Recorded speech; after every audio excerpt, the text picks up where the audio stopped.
Hello guys, welcome back to my channel again. এই চ্যানেলে আমি চাকরির খবরের পাশাপাশি চাকরির প্রস্তুতি নিয়েও আলোচনা করি। যারা আমার চ্যানেলে নতুন আসবেন চ্যানেলটিকে সাবস্ক্রাইব করে দেবেন। বাংলাদেশ ব্যাংকের অধীনে সরকারি ব্যাংকের চাকরির নিয়োগ বিজ্ঞপ্তি এসেছে। এর মধ্যে বিভিন্ন ক্যাটাগরির শূন্যপদ রয়েছে। সিনিয়র অফিসার পদে 36টি শূন্যপদ রয়েছে। অগ্রণী ব্যাংক পিএলসিতে 30টি শূন্যপদ রয়েছে। অফিসার পদে 231টি শূন্যপদ রয়েছে। সোনালী ব্যাংক পিএলসিতে রয়েছে 146টি, আর রূপালী ব্যাংক পিএলসিতে রয়েছে 80টি শূন্যপদ। কর্মসংস্থান ব্যাংকে রয়েছে 5টি শূন্যপদ।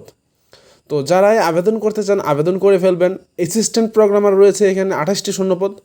অ্যাসিস্ট্যান্ট প্রোগ্রামার পদে রয়েছে 28টি শূন্যপদ। সোনালী ব্যাংকে রয়েছে 14টি, রাজশাহী কৃষি ব্যাংকে রয়েছে এখানে 3টি শূন্যপদ। তারপর রয়েছে এখানে অ্যাসিস্ট্যান্ট ইঞ্জিনিয়ার পদে 14টি শূন্যপদ রয়েছে। সোনালী ব্যাংক পিএলসিতে রয়েছে 12টি শূন্যপদ। বাংলাদেশ কৃষি ব্যাংকে রয়েছে 2টি শূন্যপদ।